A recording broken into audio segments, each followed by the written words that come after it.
Hello and welcome back, dear listener. This is episode 432 of the Iron Fist and the Velvet Glove podcast. I'm Trevor, aka the Iron Fist. Scott's been away because we've had different interviews and stuff. He hasn't been away. He's been ensconced in regional Queensland. How are you, Scott? I'm good, thanks, Trevor. Yourself? Very well, very well. That's good. G'day, Joe. G'day, listeners. I hope everyone's doing well.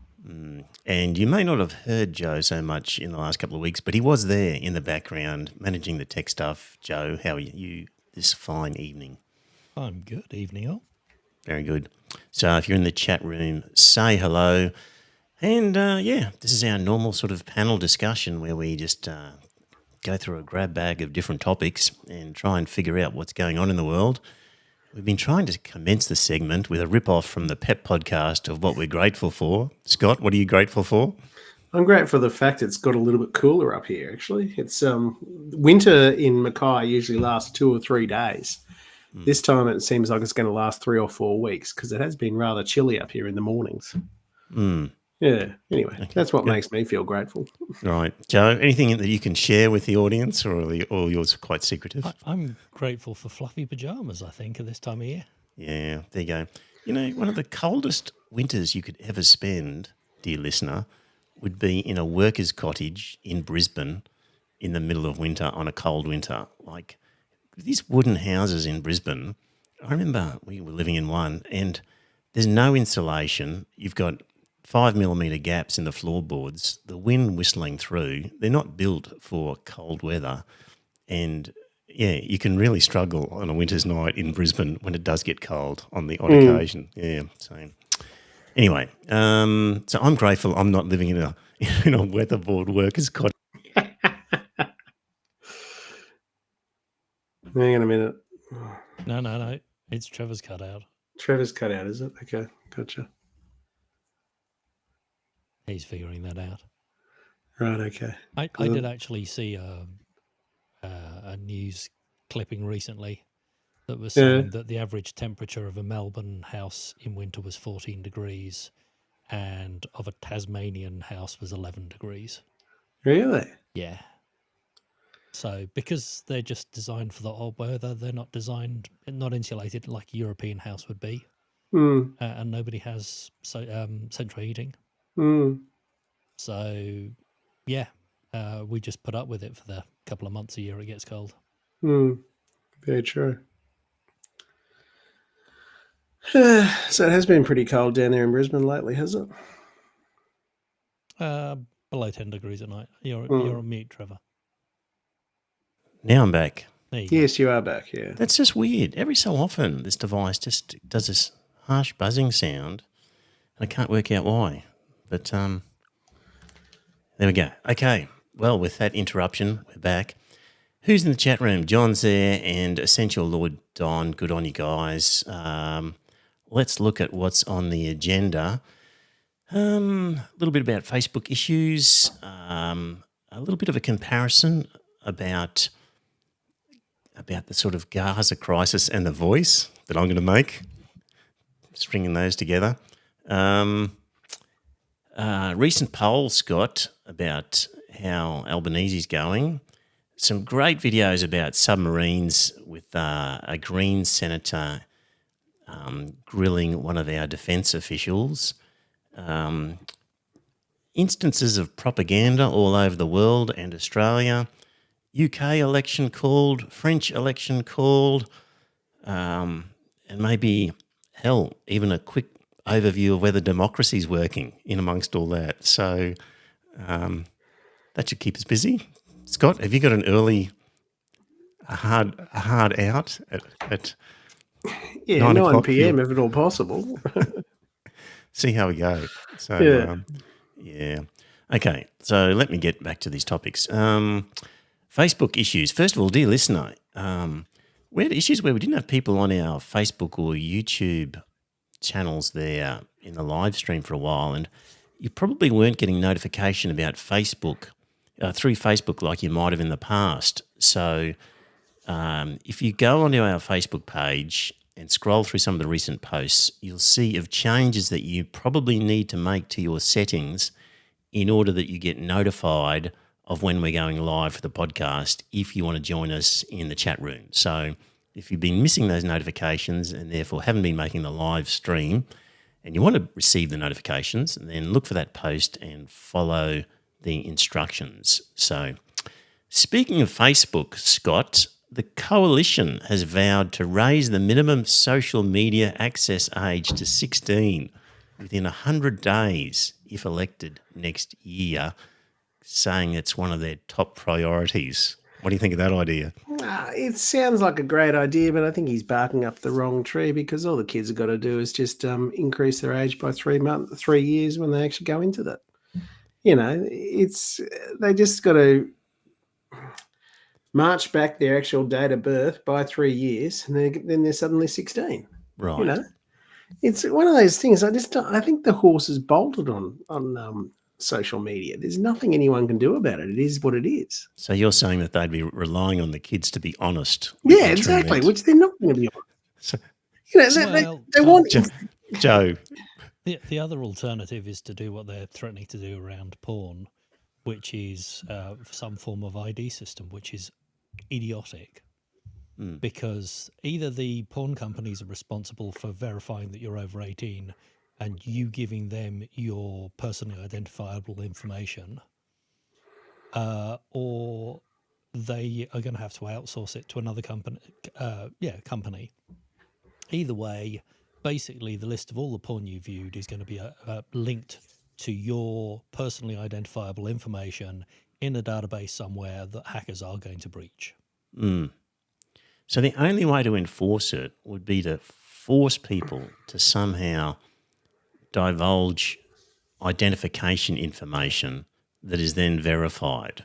Yes. And who wants to be releasing key identification information? No, it's I'm still very pissed off at Optus and Medibank Private, because they both got hacked.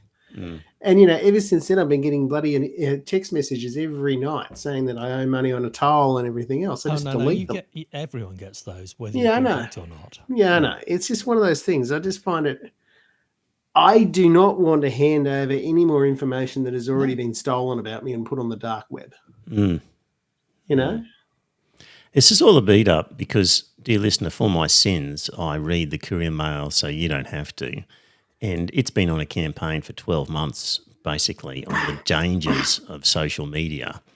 And the reason they're doing it is because the Murdoch and Fairfax/Nine empires don't like the social media businesses because they take eyeballs away from their media businesses. And those guys have also decided they're no longer going to pay that fee that the government sort of introduced that these groups had to pay for sharing news sites. So they're pulling out of that arrangement. So it's not because Murdoch and the Fairfax Nine empires are concerned about the well-being of kids.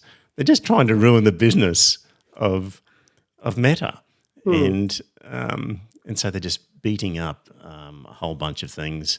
Of course, the opposition jumps on board because they are the political wing of the News Murdoch Limited. empire. Yes, and that's how we get to this situation. So it just is an idea that it seems impossible to implement, and another just harebrained crazy idea from The same party that brought you nuclear power.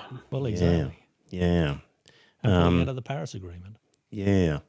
But despite all that, I'm going to jump ahead to despite their list of crazy ideas, which this is just one of them, Scott, a poll came out in the Sydney Morning Herald, which was a Resolve poll, and basically Dutton comes out ahead as the preferred leader over Albanese. Bloody hell. Yeah. No, I mean, I know Albanese, you know, we've got a very much Donald Trump, and we've got Donald Trump in Peter Dutton. We've got Joe Biden in Albanese. Neither side is particularly good, but, you know, you got to choose the bad from the worse. So that's why I just think to myself, I think you got to vote Labor this time. Or you got to give your higher preferences to the Labor Party than to the coalition. If you're at all sensible, you'd have to. But yeah, 36 to 35. Now this is I mean, Dutton is a character. He's more noticeable than Albanese. yes, yeah, and a couple of theories is that cost of living is really hurting people, and they figure Labor's been around long enough to blame them for it. is part of the thinking. Yeah, but cost of living is not really the government's fault. You know, Well, yeah, it is. how? Well, basically by the way they redistribute wealth. Yeah, I suppose. You know, you can certainly argue that house prices and everything else is the government's fault. You But know, also because taxation. Hang on a second. You can't argue house prices are unless you consider all the run up to where we've got to. yeah, I know that is the government's fault. It's not it is the current government's fault because they have not taken the bull by the horns and they've actually said we're going to remove those tax advantages to investment. Yes. I mean, they could have started doing something. I don't know that it would have had an effect yet, but they could No, have. had they actually started it, then they would have actually had an argument, everything over the opposition that they could have said, look, we are trying to do something about it. So a lot of the commentary has been about the sort of responses in this poll to economic things, but as I was reading it, and I agree with this writer, where did I get this from? This is from the Michael West blog, and he was saying that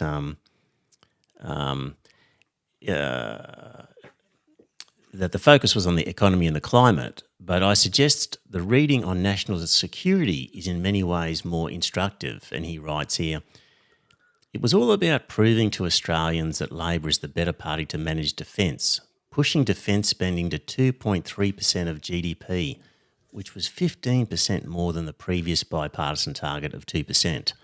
So as we know, dear listener, the Australian Labor Party adopted fully everything that the coalition was proposing in relation to defence and then has gone even further. And as the writer says here, how's that worked out for you? After all of the donations to the US and the UK arms manufacturers and our agreement to sign up to AUKUS, in this reserve poll, when asked which party would perform best on national security and defence, 42% answered Liberals and only 23% said Labor. 42 to 23 after all of the just bending over backwards by Labor to adopt the full foreign policy, defence policy of the coalition, and even amping it up even more with agreeing to give the Americans and the British large sums of money in advance for nothing. It's incredible, Scott. They tried to be a small target on this, or maybe they just believe it. Maybe I think Miles is a believer.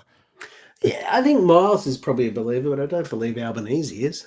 And they thought that by being a small target and by agreeing with this stuff, that somehow people who are keen on hairy-chested defence matters would be willing to vote Labor. Just doesn't work that way. No, it doesn't work. You that idiots. Way. So there we go.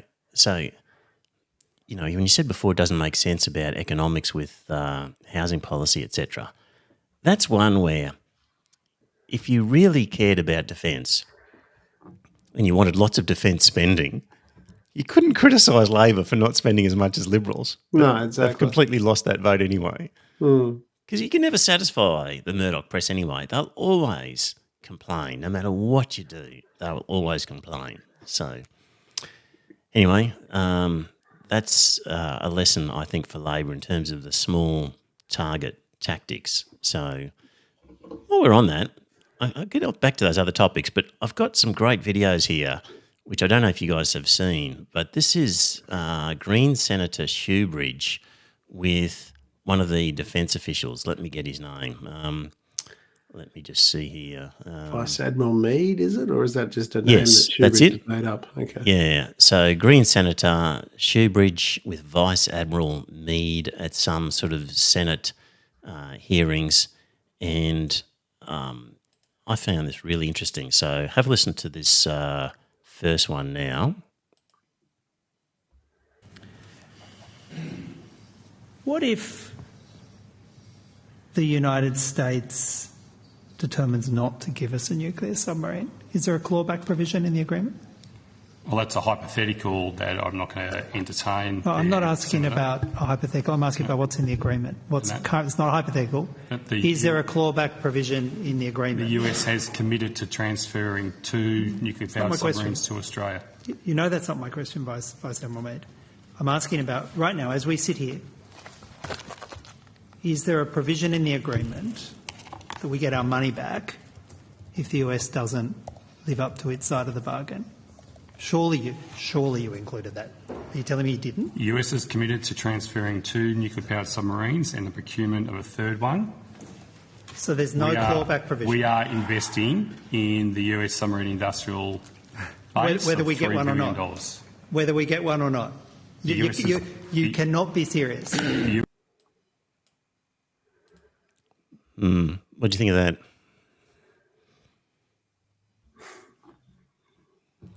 I'm not surprised. Yeah, you showed that last week. Oh, did I? Yeah. Ah. Did I show the second part as well? I can't remember. I'm going to show the second part. I didn't think I showed them last week. Yeah, you did. I didn't think I interrupted With that bloke, what was his name? with Cameron Leckie. Yeah, you showed Cameron. I'm going to play the second one as well. I don't care. I think it's so important. I'm going to repeat it. Here we go. You know that the United States legislation provides that the United States can only provide an AUKUS attack-class submarine to Australia if, first of all, the US Navy provides an advice that it won't adversely impact their capacity, and secondly, that after receipt of that, the United States President approves it. You understand that that's... Yes. And if neither of those things happen, we don't get a sub. You agree with that? I agree with that. So does the agreement provide the one under which we're shelling out 1.5 billion next year, 1.8 billion the next year after that, another 1.7 billion, maybe more over the rest of the decade? Does it provide that if the United States does not provide us with an AUKUS submarine, that we get our money back? The US will provide us with an AUKUS submarine. No. Did you not understand that my question wasn't about some future hypothetical, which you'd be quite right in taking point? I'm asking about what's in the agreement. Nothing. Is the reason you won't answer what's in the agreement because it embarrassingly fails to have You're that? talking about a future hypothetical. I'm talking What about what's saying in is the that agreement now. The US will provide 2 transferred submarines and 1 on procurement. It may be embarrassing. Just one at a time. It may be embarrassing that you've entered into an agreement that sees Australian taxpayers shelling out $4.7 billion, which we don't get back if we don't get a nuclear sub. That might be embarrassing, but that's not a reason not to answer it. Does the agreement have a clawback provision? I reiterate my statement. The US is committed to transferring 2 US submarines. The only way of reading that answer is no. And 1 And on it's procurement. embarrassing. Senator, That guy is a clown. This is the calibre of people we've got responsible for this sort of decision making. No wonder we are in the mess we are in with this contract. See, God alone knows why he just didn't say there is no clawback provision. Move on. Because he was exposed a hell of a lot more than what he was. Yes, it You know, was. if it actually just said, no, there is no clawback provision, then Shoebridge would have had another couple of lines and that sort of stuff he would have thrown at him, and then he could have actually said, that's offensive, Senator, and then they would have moved on. But anyway. Yeah.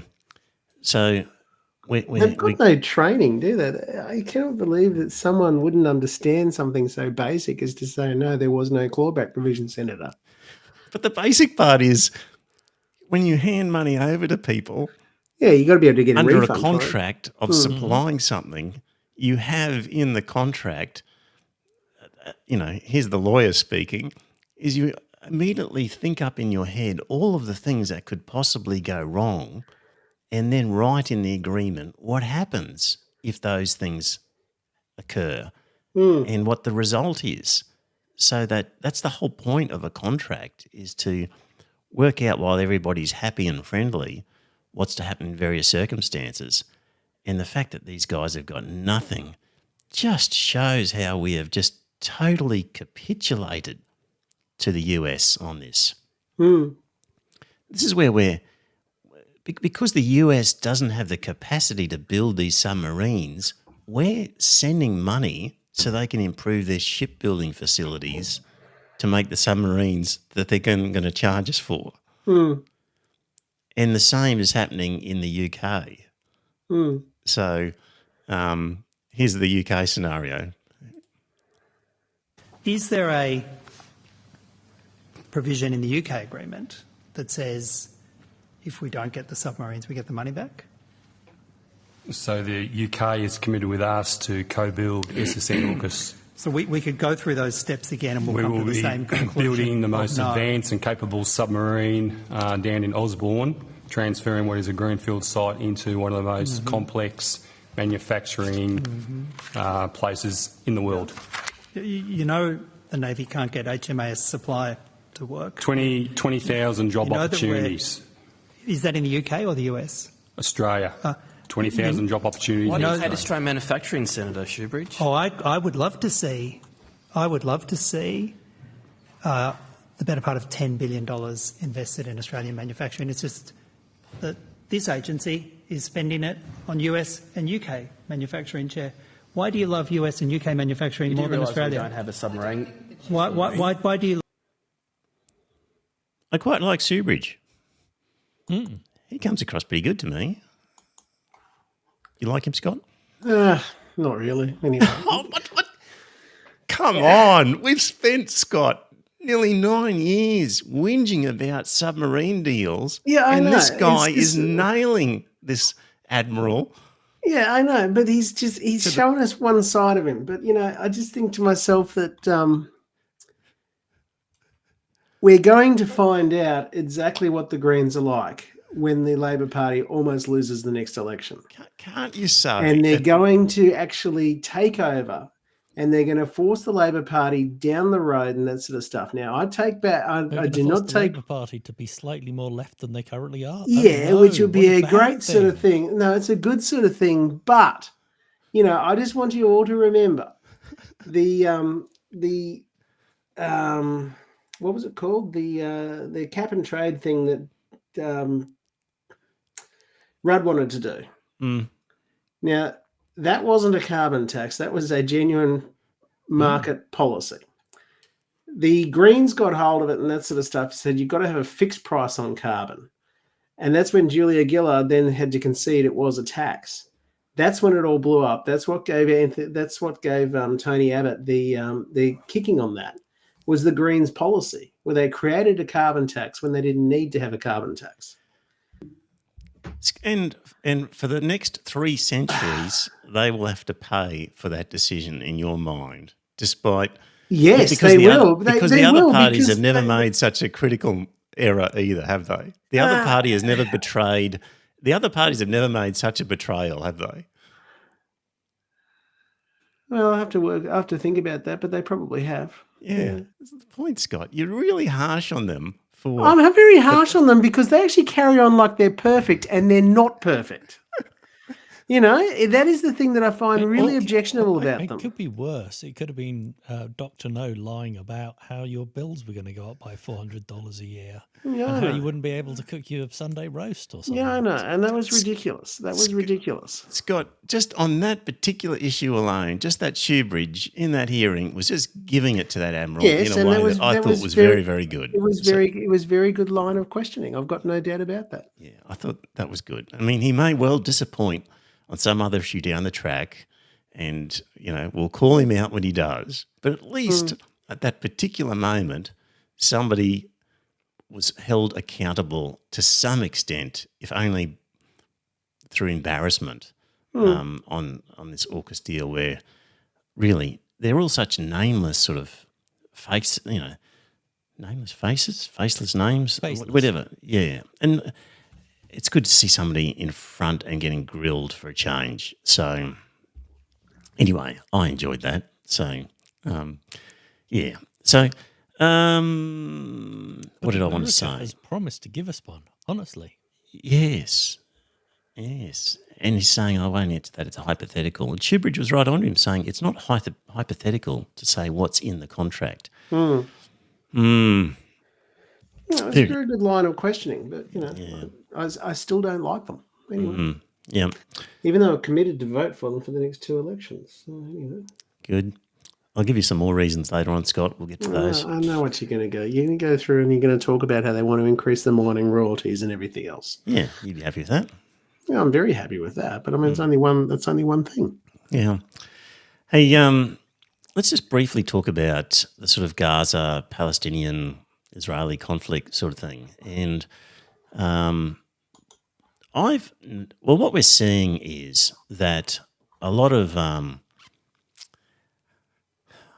you have people who are of the left who are rightly criticising Israel for what it's doing in Gaza. And you have the Israeli government and supporters of the Israeli government basically alleging that anyone who criticises them is anti-Semitic. So it's that sort of you're a racist as the argument to try and stop people from criticising the Israeli government.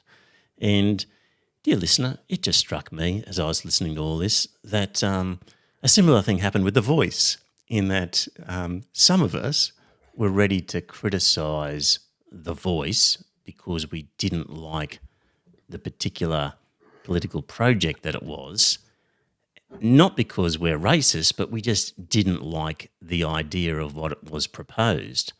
And many on the left and many associated with The Voice were very quick to label their opponents as racist, and I would reckon that many of those same people are now being labelled racist themselves because of their position when it comes to Israel and Gaza. And I just feel like saying, how does it feel? Not very nice, is it? Like both sides in both arguments, pro The Voice and pro Israel, are very quick to come out with the racist label against people who are their opponents. So as a debating tactic, very poor. Did you notice that Hizb ut-Tahrir has just been granted charity status over here? No. So they are a pro-Islamist group. Majid Nawaz, the UK broadcaster, was in jail in Egypt for political beliefs from being a member of Hizb ut-Tahrir. Right. And they are a pro-Islamist group. They want a caliphate, but they think that they can do it through non-violent means. Right. And so they are fundraising for the Gaza Strip at the moment, but of course they're fundraising for Hamas, who also want a caliphate. And they've gained charitable status. And they've been given charitable status in Australia. They've been banned as a terrorist organisation in the UK only recently. Right. Because when Majid Nawaz was a member, he joined in the UK, it was legal, and then went to Egypt, and he was jailed for being a member of an illegal group. Right. I never saw that anywhere, Joe. Okay. Where did you see that? Probably on Apple News. I can't remember which newspaper. Right. Yep. His voice, he's obviously got exactly the same sort of. You listen to the accent. He's reading the right type of news. He's what? He's reading the right type of news. You can hear he's from his accent. He's British. Oh, right. I see. Yeah. Yes, I guess I've sort of tuned off anything Majid Nawaz says because he sort of went crazy there with his anti-vax stuff. So, yeah. So this was pre all that. Yeah. When he was saying that effectively he'd been indoctrinated and he was reached out by moderate Muslims when he was in prison and changed his mind. So certainly that bit was quite interesting. Yeah. The other similarity with the voice debate and the sort of Israel-Gaza debate is, in the voice debate, when you had members of the Indigenous community who would come out against the voice proposal, they were seen as traitors to their ethnic or their race, if you like, and dismissed by the left quite quickly. So the sort of Jacinta Nampijinpa Prices of the world and Mundines, and even who was the guy in Tasmania? Michael Mansell. Yes, people like that were sort of dismissed. And you see a similar thing happens with the Israel sort of Palestine conflict, where you've got lots of self-hating Jews. Well, you've got lots of Jews coming out who are saying, I'm Jewish and I am against this sort of Zionist project, if you like.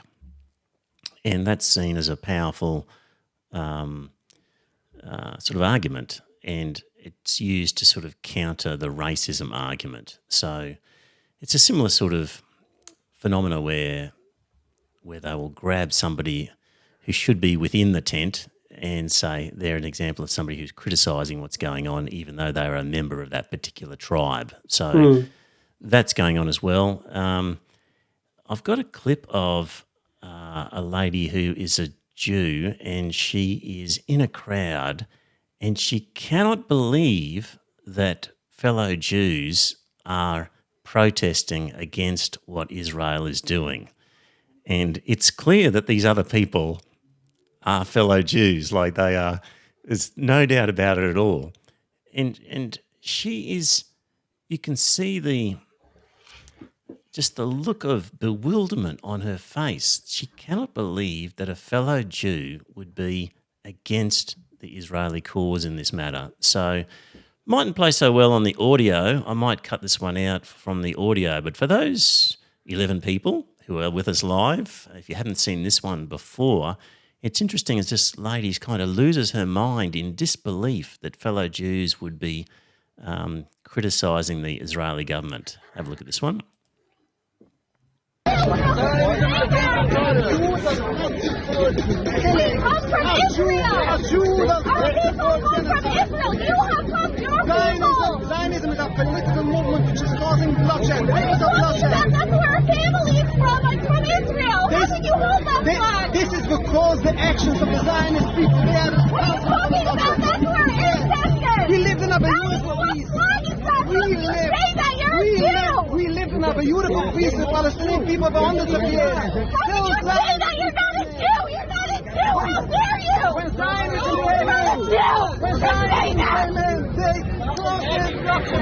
they cause limits of bloodshed. How can you say that? You're Jewish!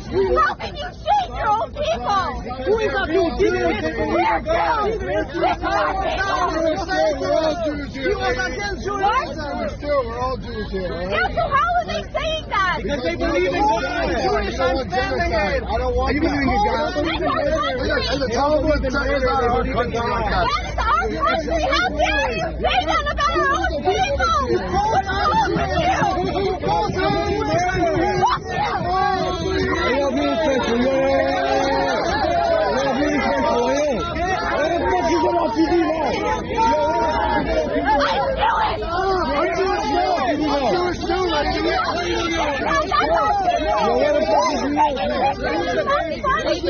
Fuck you!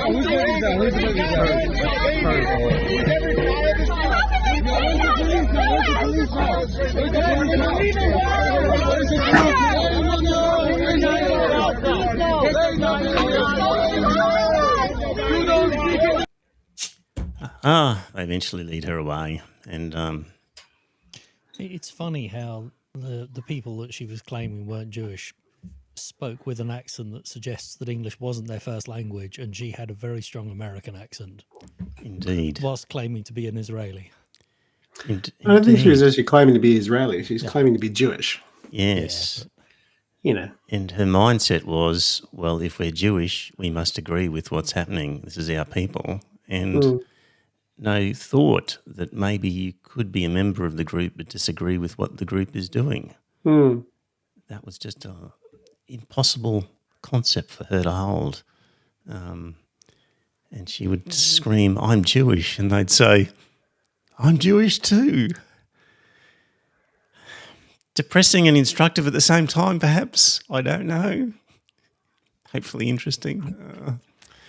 It's one of those things. I don't think that we're going to get back to normalcy until the Israelis stop the invasion of Rafah.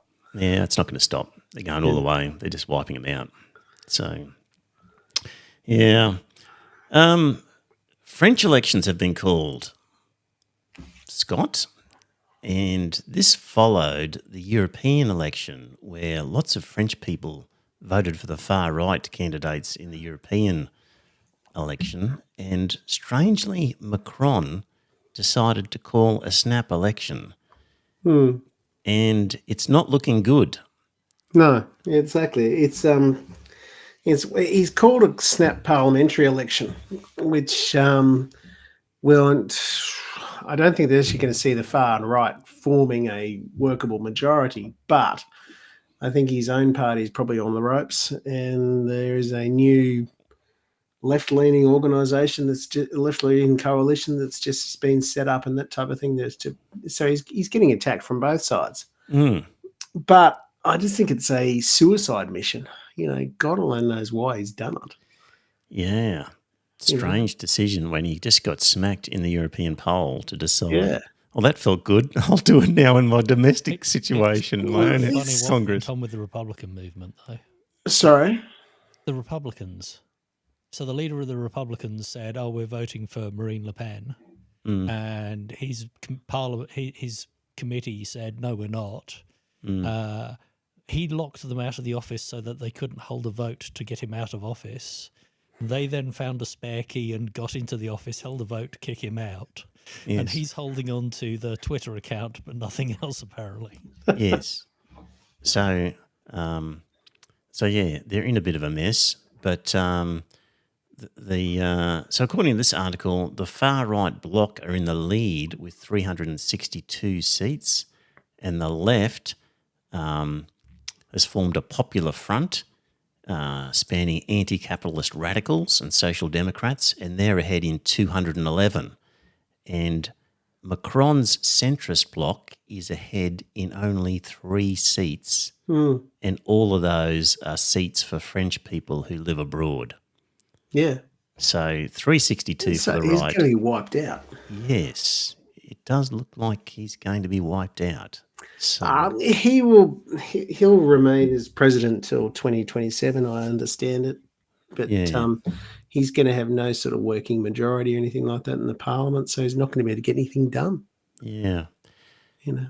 To exemplify some of the craziness in French politics, which you just mentioned some of it, Joe, so Alain Finkielkraut, one of France's foremost Jewish intellectuals, says he might be obliged to vote for the Le Pen group in order to block anti-Semitism. And as a reminder, Le Pen's party was co-founded by a former Waffen SS sort of operative.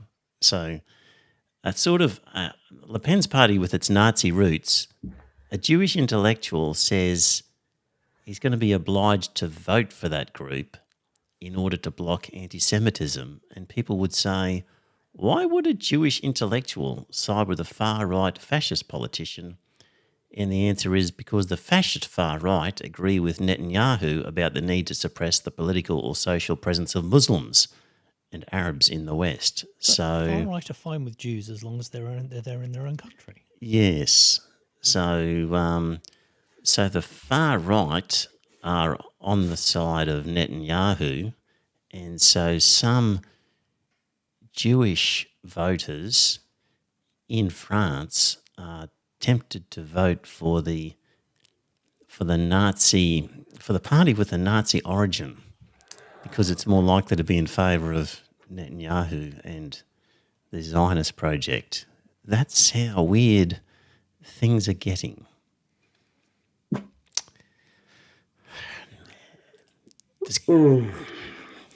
It's that horseshoe thing, isn't it? Where the sort of the far right and the far left can meet on some issues.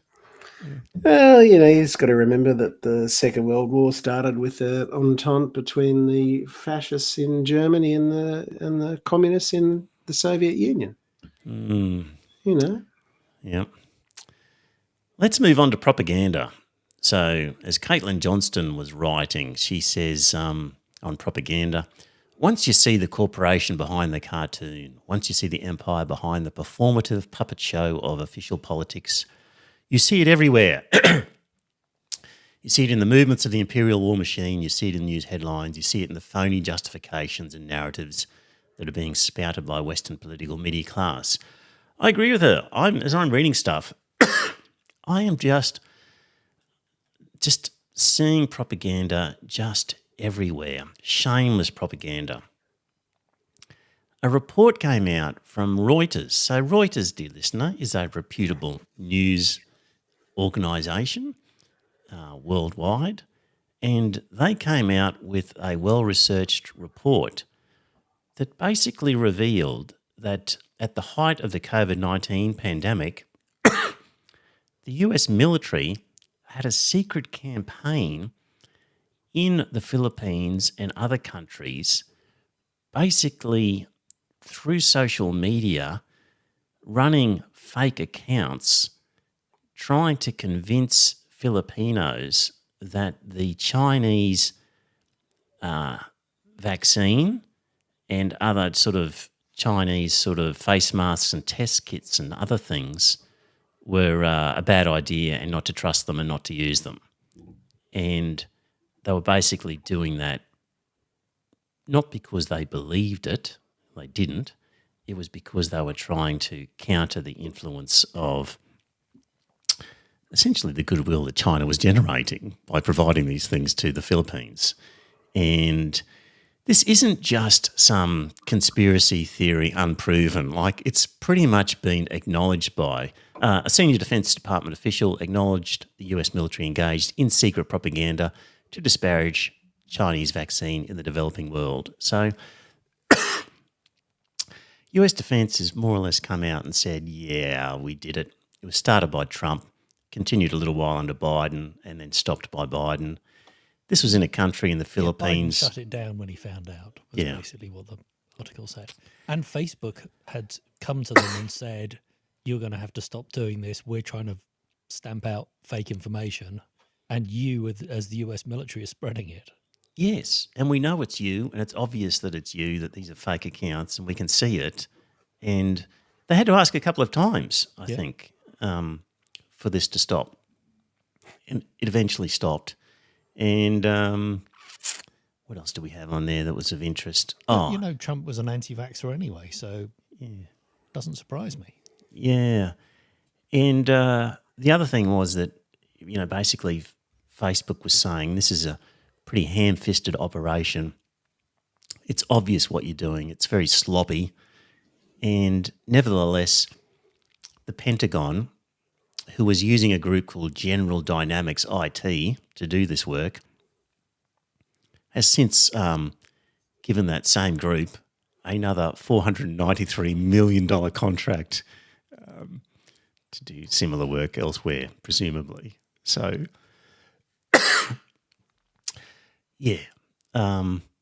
blatant propaganda that caused great harm in the Philippines, which had a very low vaccine uptake rate.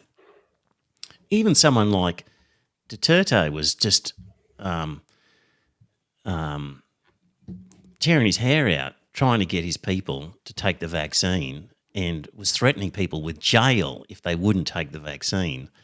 And he's having to battle the US PSYOPs operation on this. Not some unproven conspiracy theory that may or may not have happened. Pretty much he was a friend of Trump.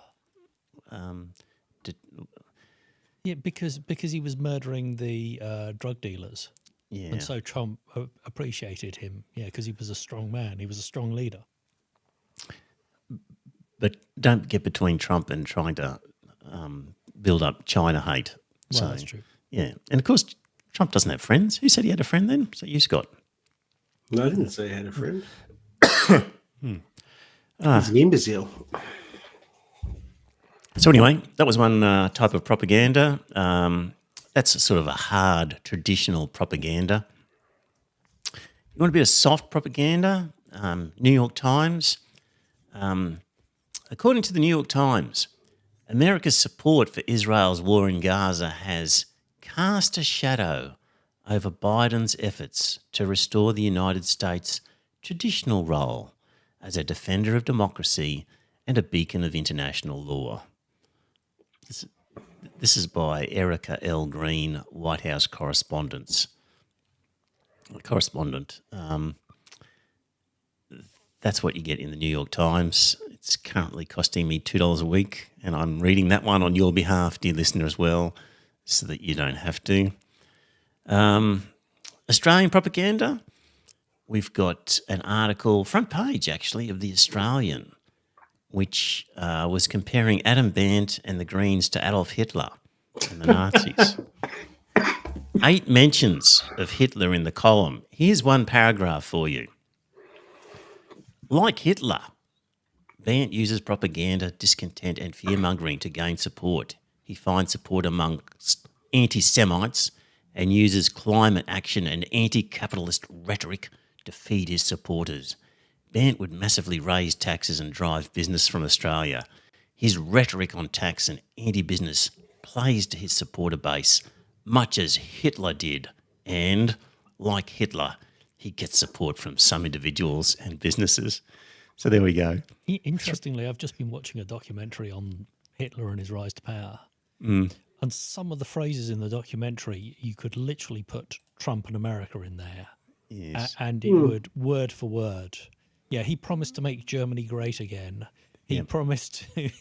It was all of these different things, and I'm going, I've heard this very, very recently. Yeah. Yeah. Ah, dear. More propaganda for you. This is from the Courier Mail. Did you guys would be aware that there was a sort of a rescue mission where the Israelis went in and to Gaza and recovered 4 of the hostages? Yeah. Now, is it true that another 6 or 7 hostages were killed in that? I've never read that anywhere. Okay, gotcha. No worries. No, I've only heard that they rescued the 4 that they were after. Yeah. And there was an article in the Courier Mail. The article was 1,075 words in total, describing the operation, the precision of it, the bravery of the Israelis, the tension, the sort of... It was a bit like that victory at Entebbe, that sort of operation they did when they raided the aircraft in Ethiopia or wherever it was. Uganda.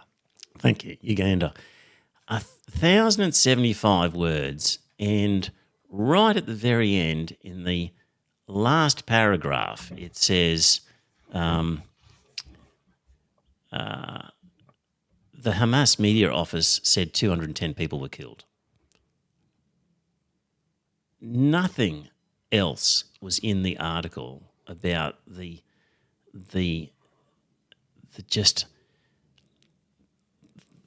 slaughter of many innocent people that took place in return for the 4 lives. If anybody moved and it wasn't one of the hostages, they shot them. Yes, of course.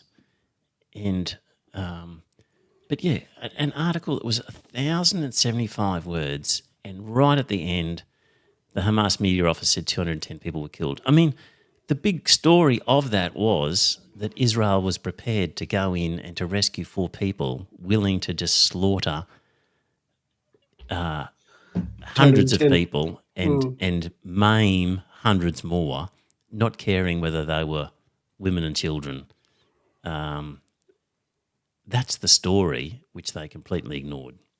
But that's what people are reading, at least if they're reading the Courier Mail. Even on the Israelis' own Twitter site, they say, for example, there are no innocent civilians there. Like, I was listening to a Sam Harris podcast. He's Making Sense one, and he had Bill Maher on, and they're talking about the whole Israel-Gaza crisis. Both of them just shaking their heads, going, "Well, what's Israel supposed to do? What are people complaining about? This is the only option Israel had, and Hamas is terrible, and people have lost their minds." Essentially, is what Sam Harris was saying. People lost their minds as well. Yes, he's saying people have lost their minds for complaining about what Israel is doing. And of course, they had to do it. They were attacked, so this is what they have to do. Without any recognition of the innocent kids that are killed in this. I've got no doubt that Israel had to respond, but the way they have responded is well and truly over the top. Mm. They have gone above and beyond what was necessary. Mm. Anyway, that's the propaganda that way. So we've got a UK election, Scott, kicked off by Rishi Sunak announcing it in the rain. Did you see that? Yeah. Totally soaked. And did you see that the CEO of the Tory party is also some bigwig in a private health provider in the UK that is seeing record profits because the NHS can't cope and is putting people off to this private medical provider? Doesn't surprise me in the least. But because they hold the sort of press conference, or he wanted to hold it in front of 10 Downing Street, out in the street, sort of with that iconic sort of thing. And because it is a public space, like there's a protester there who on a loudspeaker was playing music. Yeah, things can only get better. Yeah, that's right. The song he was playing was Things Can Only Get Better. Which was the song that got Tony Blair into number 10. Yeah. Mm. So he's playing that, and Rishi Sunak is in his expensive suit, absolutely saturated. Announcing the election. Apparently he's a man of the people. He hasn't always been well off. He didn't have Sky Television when he was growing up. Yeah, dear listener, he's in an interview and he's trying to pass himself off as a man of the people who didn't have everything, and his family pulled themselves up by the bootstraps, and obviously they did without things and had sacrifices, and the interviewer's pushing him and saying, well, what did you have to give up? What sort of things? And he goes, I don't know, all sorts of things. Come on, well, what did you have to give up? Oh, all the sorts of things most people, everyone's experience is different, And then really when pushed, he goes, well, for example, I didn't have Sky Television when I was a kid. Oh. You do know what they call the little box on the back of a satellite dish, don't you? What do they call that? Council house. Right. So yeah, that was that. What else have we got about the UK election? Actually, I think I've got a clip. This is by a UK politician. This is a Tory politician, and his advice for voters. In power for a long time, and I recognise people feel like it's time for change. Actually, we represent the change that's needed. Labour represent more of the same. They might have different faces, but they would be the ones carrying on the failed British state that has caused so many. There you go. Labour would be more of the same problems that have failed this country, is his claim. If you want change, you would go for the Tories. Labour would be more of the same. Years. Yes. Mm. This is this Orwellian doublespeak we're in these days. People just talk bullshit. Yes. Yeah. No consequence. The Tories are going to get trounced at this election. Of course they are. They're dead. Yes. They're doomed. Yeah. I noticed your comment there saying Scott will be happy about conscription. You asked me whether or not what I would do if I was a dictator, a benevolent dictator, and I said that I wouldn't mind having some sort of conscription reintroduced into Australia for both boys and girls at age 18, for 12 months, and then after that they could decide if they wanted to stay in it part-time. I'm not running for an elected office, so I'd never actually say that publicly because that's going to backfire on him very badly. You know? Right. Okay. Apparently they can do other volunteer work or something. Yeah, like I know. that. They It's don't have one to of those necessarily things. do conscription. He's trying to actually make it sound like it's a warm and fuzzy sort of conscription service and all that sort of thing. It's Yes. just well, he's actually calling it national service, not conscription. But it's just I just don't understand what sort of era he was brought up in where he actually thought that conscription was a good idea. You know, he might have grown up with his father and that sort of stuff. Well, no, his father was. When did his father immigrate to the country? Couldn't tell you. You know, it's just one of those things. I wouldn't have thought that he was old enough to be conscripted, but maybe his parents were of that National generation that was service ended conscription. in the 50s, I think. Right, okay. Yeah. Just seems a strange way to try and attract the young vote to introduce such a real He hasn't mandatory got it. conscription / voluntary labour. Yeah, good luck with that one. It's dead. You know, he's just a fool. Yeah. Okay. What else we got on the UK election? Of course, when Brexit went through, Boris Johnson and others were convinced they were going to get a great trade deal with the US. And Boris Johnson in 2017, we hear that we're first in line to do a great trade deal with the US. Liz Truss in 2019, my main priority now will be agreeing to a free trade deal with the US. Dominic Raab, cabinet eminence at around the same time, said President Trump has made it clear again that he wants an ambitious trade agreement with the UK. Then Rishi Sunak on the same subject last summer. For a while now, that has not been a priority for either us or the US. There we go. So they thought that maybe they would strike some deal with the Yanks, a trade deal to make up for being out of the European Union. And, of course, that's not come to pass. So there we go. What else have we got here? You see Nigel Farage got milkshaked. Oh, did he get milkshaked, did he? Yeah. He got milkshaked and then somebody threw liquid concrete at him as well. Liquid concrete. Yeah. Like just a mix of Wet concrete. okay. No. So it was an OnlyFans who threw the milkshake at him. And, of course, everyone's going, well done, the Daily Mail, for telling everyone where they can subscribe to her whilst being outraged. Right.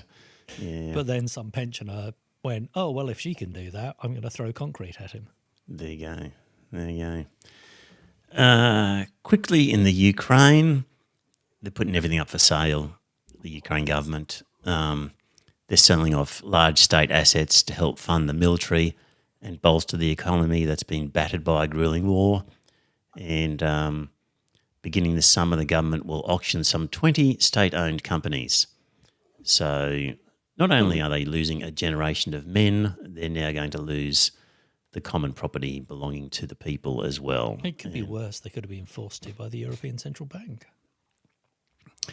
Yes, indeed. One way or another, the West was going to get its hands on Ukraine assets.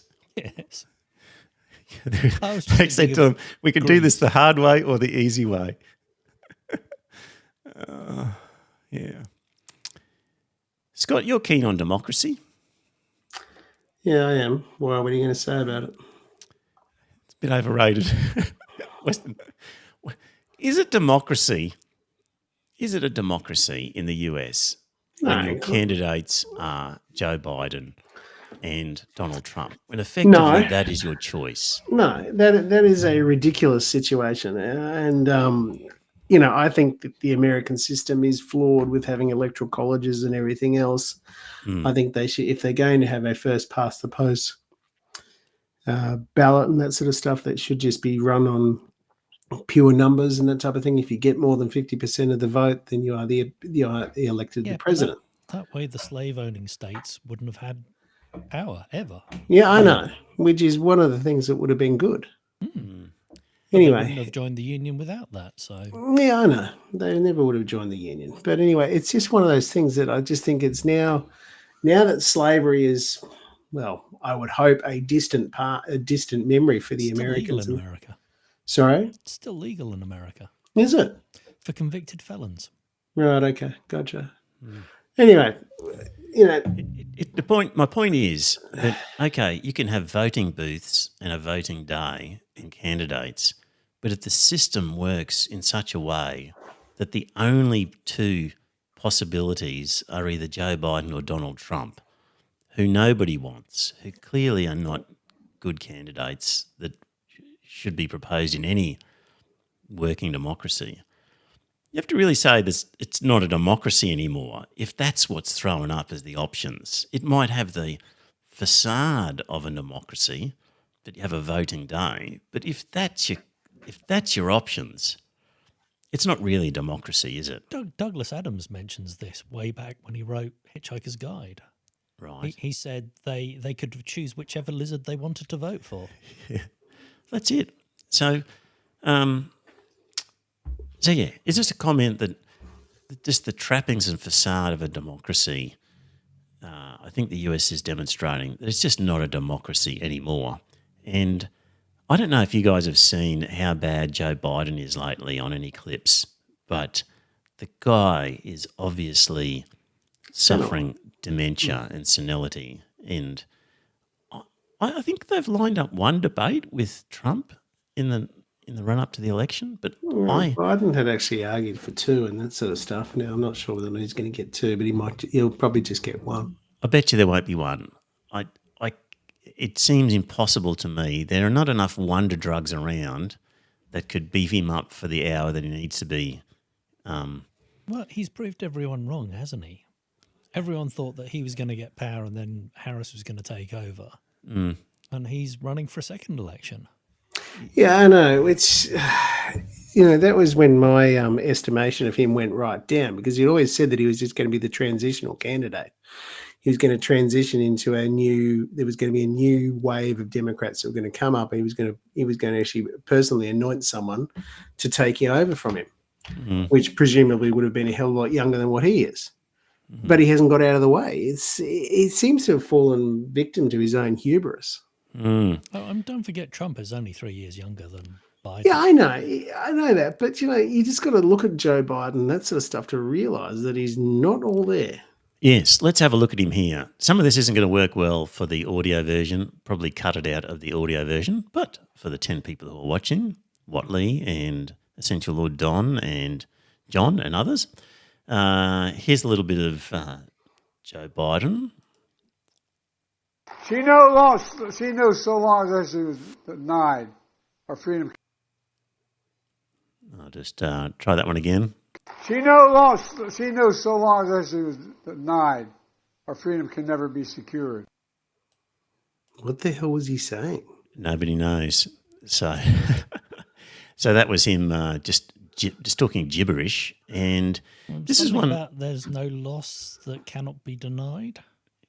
Our freedom, something. Yeah, but he's just gibbering away. Yeah, and here's one where he's with some world leaders and a parachutist lands nearby, and Joe just starts wandering off, really looking like a dementia patient here.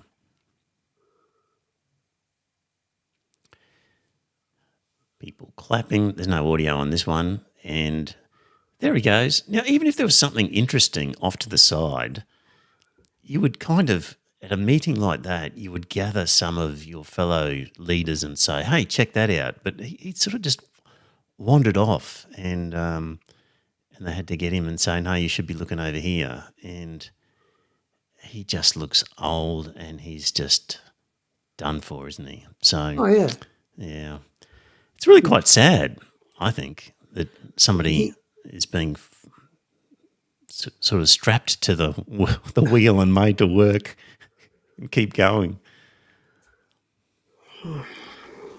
It's like it's like what one of my friends said. He says you've got a country of 300 odd million people, and that's the two you've got to vote for. Yeah, Yeah. And in the chat room, John says, Trump is in a race to senility. Have you seen highlights of his speeches lately? Yes, I have, John.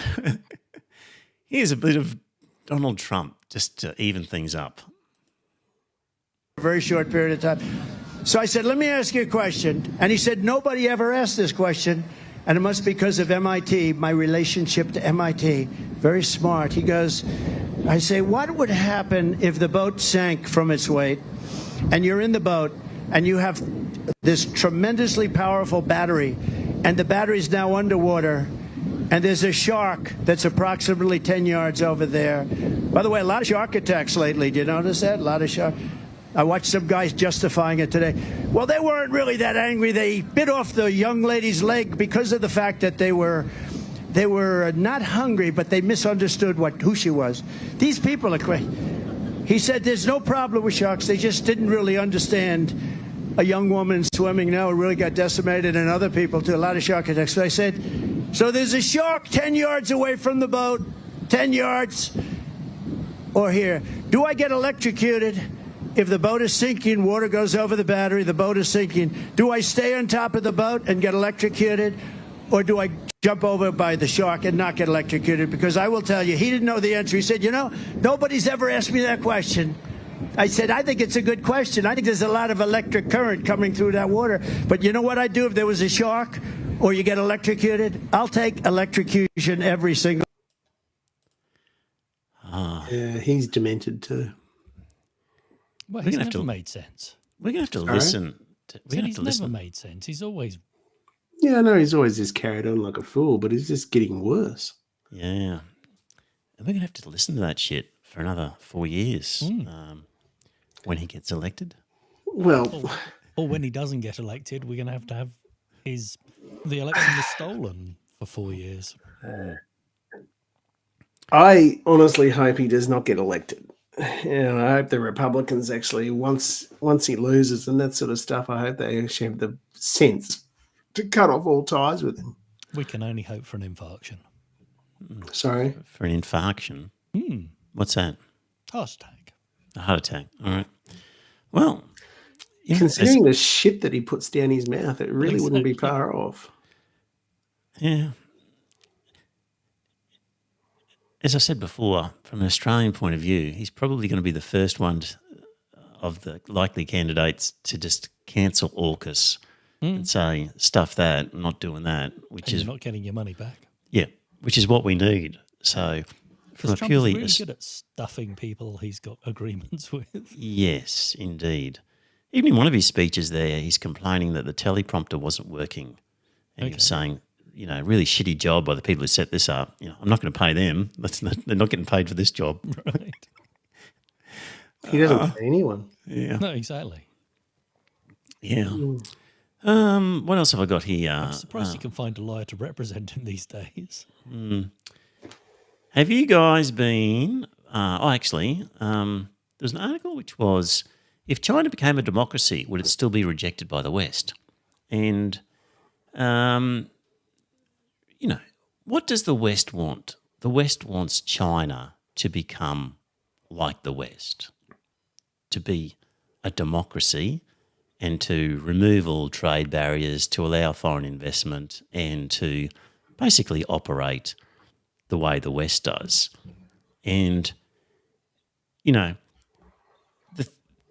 according to the theory of Western capitalism, that supposedly would make China even stronger than what it is now, because, the theory is, this sort of modern liberal Western democratic system that we've got is clearly the best. And if you were to have China adopting that system, then in theory it would be even stronger and more successful than it already is. And why would they want that? Probably because they know that, in fact, it wouldn't make them stronger and more successful. It would just allow US corporations to come in and buy up everything for cheap. And take advantage. That's right. So they know that the system they want to impose isn't going to be beneficial for China because they wouldn't want China becoming even bigger than what it is. But so yeah, I thought that was an interesting sort of thought experiment in this article. And what else was in that one? Are you guys keeping track of what's happening in Georgia at all? Only vaguely. Yes. Georgia, is in Georgia the country or Georgia? Yes. the Yeah, state? Georgia the country, as in next to Azerbaijan. Yes. No, I have not seen anything about it.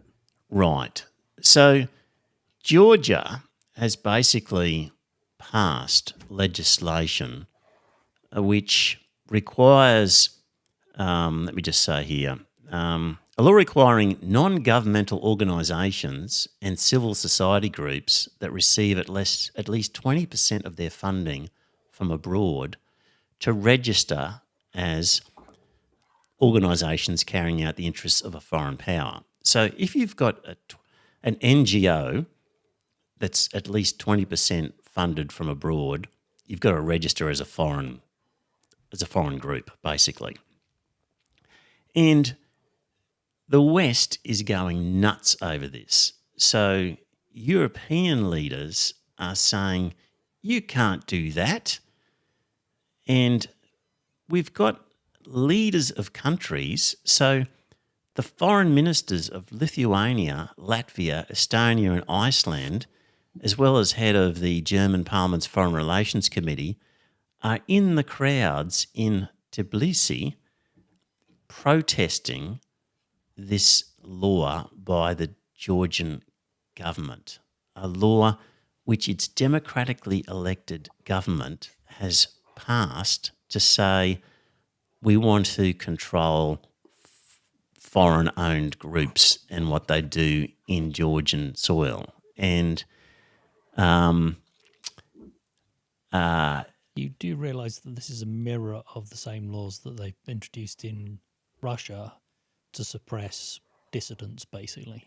yes, and it's also the same law that's been produced in the US and in various other European countries to also sort of monitor and control foreign-owned corporations. So as the head of the Georgian parliament said, the wording of their law has actually got a lot in common with what many European groups have done. So the sort of crux of the article is that everyone acknowledges that the Georgian parliament is a democratically elected parliament. There's no question that the last election was dodgy in any way. The parliament has passed this law, and the article is stating that essentially there are protest groups who represent a minority who are complaining about it, and that this is kind of what these colour revolutions are that's been taking place, similar to the Ukraine, where you've got groups that are backed by American interests and other interests who encourage the minority to sort of protest this, and basically develop a scenario where we've got these plucky dissidents who are wanting Georgia to integrate with the European Union, and we in the West should be supporting them in their democratic cause. But we've got a democratically elected government that passed a very, very strong majority resolution to say that they wanted the laws. And this is the sort of nature of what a colour revolution is. And the idea that you would have leaders of foreign governments in the streets with the protesters protesting the laws of the Georgian government is quite extraordinary. And we're going to hear more about Georgia down the track because different elements are trying to create another colour revolution, if you like. Yeah, I mean, it's interesting that it's Lithuania, Latvia and Estonia, which are the Baltic republics, who are very, very scared of Russia. And I'm wondering whether they're worried about a similar crackdown in Georgia, as happened in South Ossetia and various other places, where Russia has taken over and helped some friendly people. Bit of Lebensraum. We've now got the US government has basically levied sanctions against the parliamentary members of the Georgian parliament and their family members, saying, you're sanctioned because of this law.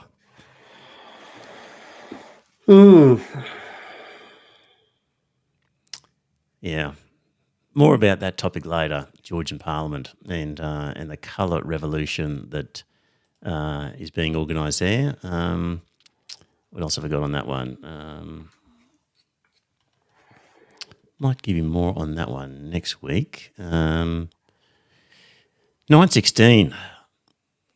Look, one final thing on China, because I've got this video, it's been sitting here for a while, and just to finish off with, because I quite like this one, because people don't realise the technical capacity in China, and they think that it's just cheap coolie labour that's sitting at tables, and there's a lot of robotics, a lot of automation, a lot of high-tech manufacturing going on in China.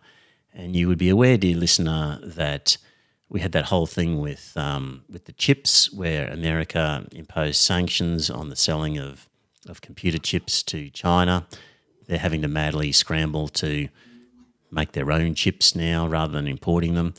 And I've got here an interview with a guy who is, now let me get this straight before I go too much further, Chinese expertise. So this is Philip Wong, Chief Scientist at TSMC and legendary Professor of Electrical Engineering at Stanford University.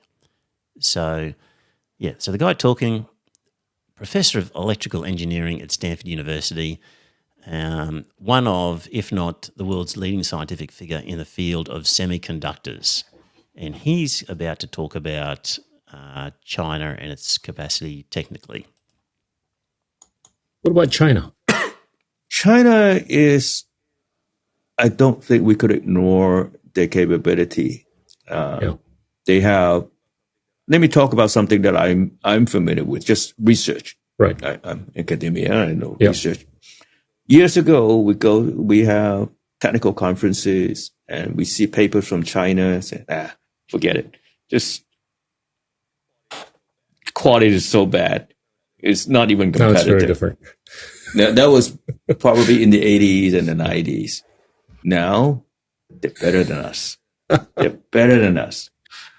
If you look at, papers, publications, data from key conferences in the chips business. For example, in the International Electronic Devices Meeting, which is a device technology conference, the biggest one in our field. International Solid-State Circuits Conference, the Circuits and System Conference in our field, the two biggest conferences in our field. You basically flipped. Years ago, the U.S. had the majority of the papers. I remember there were roughly about 40 to 50% of the papers from the U.S. And China, maybe 20, 30 years ago, there were nowhere to be found. Today, China and Asia, the papers are more than 40%, almost close to 50%. Oh my gosh. And the U.S. has steadily declined from 40, 50% to 30 to 40%. And the rest of the world, principally Europe and Japan, has basically fallen off the cliff. So the research and development, the research capability in Asian countries, China, Korea, Taiwan, Singapore, and so on, have really become the strongest region in terms of producing good quality research. I'm not just talking about quantity, just quality. And the only thing that I see that the U.S. is still a little bit ahead is in coming up with the new ideas. What the Chinese always say, going from 0 to 1. Namely, starting from nowhere, nothing, and come up with this really new idea. And if I look at what I would call new idea that is not been discussed before, the U.S. still, if you read the research papers, the U.S. still is the principal place where these new ideas come from. But once these new ideas become known, then you see mushrooming of this new ideas in other places. Exactly. And I feel it in my everyday research with my students. Oh my gosh. Any new ideas that we come up with, once they become known, this is a good idea. The next week it will show up in China. It will show up in China, not only that they do it better than you. Yeah. I cannot compete anymore. They have better resources, they have more students, they have more funding from the government. I cannot compete anymore. I have to get out of that field. There we go. So, dear listener, there's the future, like it or not. It's very much like Japan was in the semiconductors back in the 70s and 80s. Yeah. Where, new ideas weren't coming from there, but as soon as an idea came out, it was improved upon, miniaturized.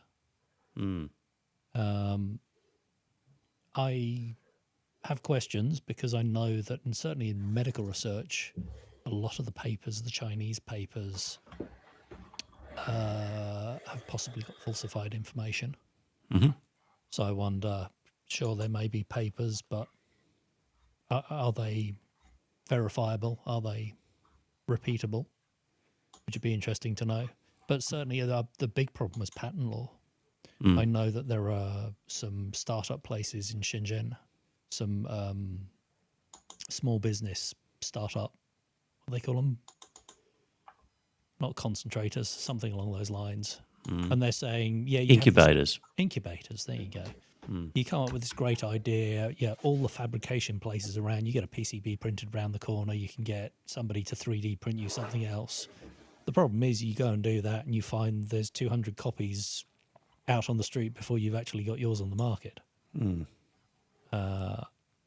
so, yes, there's all this innovation and great ideas, but the problem is holding on to the intellectual property. Otherwise, somebody else is stealing it and making it cheaper. Well, all the sanctions in the world, it's going to be too late for the US. The horse has bolted, I reckon, on that one. So, dear listener, 9:23. Scott, you've done well to hold on an extra 23 minutes. Thanks for that. You're around next week? Yeah, I'll be around next week. Very good. Joe, you're not going anywhere? I've got no plans. I'll be here. You'll be there, dear listener, hopefully. We'll talk to you next week. Bye for now. And it's a good night from me. And it's a good night from him.